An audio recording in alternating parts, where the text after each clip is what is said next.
Mystery Science Theater 3000, one thing that has probably had one of the biggest influences on my life. And I've always been a fan of B and Z grade movies, and the ability to take something that is quote-unquote unwatchable and to just riff on it, to goof on it, and have fun and make it into something that's entertaining.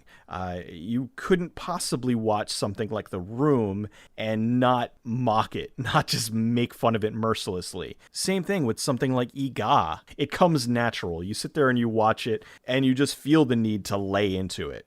So back a couple years ago when Joel Hodgson came out and said that he wanted to bring the series back to show that there was still an interest in it, I was more than happy to put in for the Kickstarter for it. And it ended up being overwhelmingly successful. So now, for all the Kickstarter backers, they were able to watch the pilot episode of the new season early.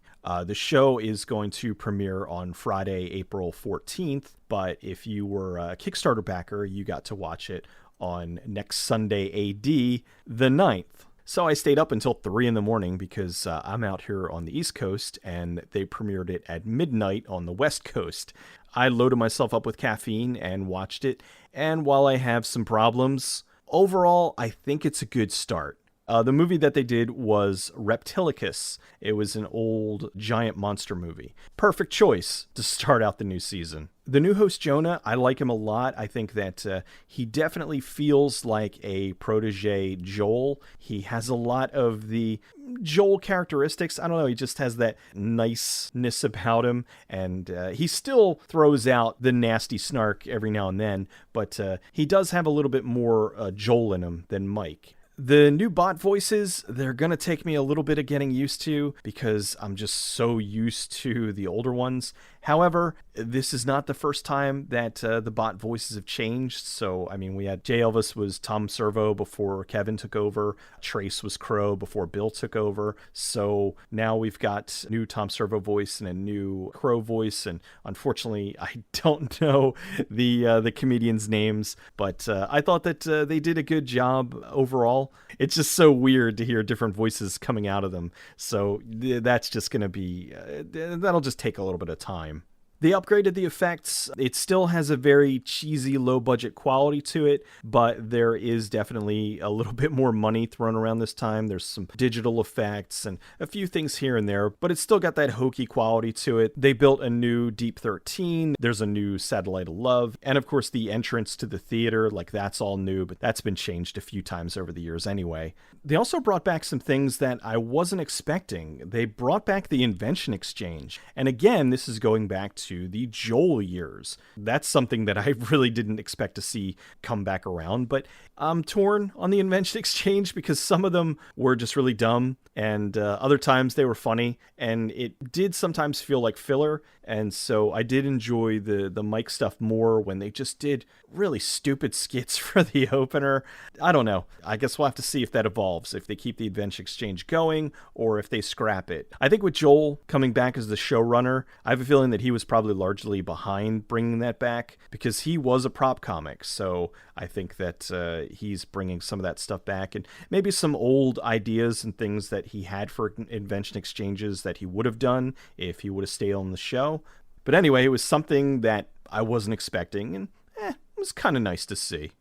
Now, here's the things that had me a little worried. The opener made me nervous because the first person you see after Jonah is Will Wheaton. Now, years ago, if this was a couple years ago, I would have had no problem. But as of recently, he's kind of been a bit of a horse's ass. So seeing him in the show, I was like, oh, don't bring your nonsense and your politics and all that crap into Mystery Science Theater. And thankfully, he was only there for the opener. And then after that, he wasn't there anymore. Yes, that is Aaron Gray in there as well. I believe they have other cameos planned, but they haven't said anything because they don't want to spoil them. Felicia Day, I don't mind Day as much. I used to watch The Guild and she was funny, and I saw her on Buffy and then watched Red Werewolf Hunter and all that stuff. And so I think that she's got some okay acting chops. I don't know. I don't think that she necessarily was right for the role. Remains to be seen how it's going to play out, because really I'm only basing this off of one episode. I would have preferred if they would have went with like some no-name person or some like lesser-known person to fill the role. It felt like they were going for the nerd cred instead of trying to find the right person for the part. Patton Oswald annoyed me along the same lines as Wheaton. When they first announced it, I was like, oh my god, he's going to be TV's son of TV's Frank. He looks like him. That's really good casting. But then as the years kind of progressed, I was worried that he was going to bring more of his politics into this instead of his comedy, which is a shame because I loved his old HBO specials and I thought that he was hilarious. But nothing will date the show faster than if all of a sudden it's full of Trump jokes. And I am not a Trump fan. I'd have the same issues if it was Hillary or Bernie jokes. I watch this stuff to get away from all that. The other thing that I didn't like about TV's son of TV's Frank, the whole joke is that he's TV's son of TV's Frank, and they immediately throw out the joke. So he comes up and I'm TV's son of TV's Frank, and no, your name is Max. No, the joke is that he's TV's son of TV's Frank.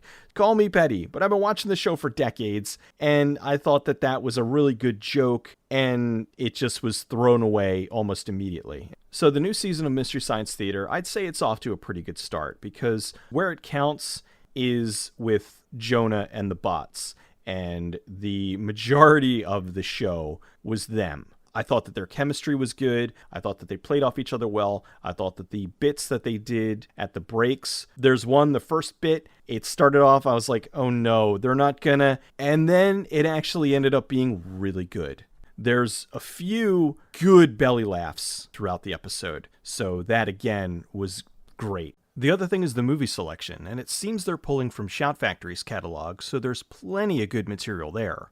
I was worried initially because it's been so long since the last episode, and it's got none of the original people involved with the exception of Joel, but being that Joel was the creator, I think that he does know what he's doing. I do think that he pulled together a really good main cast and a popular additional cast. We'll see where things go from here, but considering the first episode, altogether, I'm happy with it.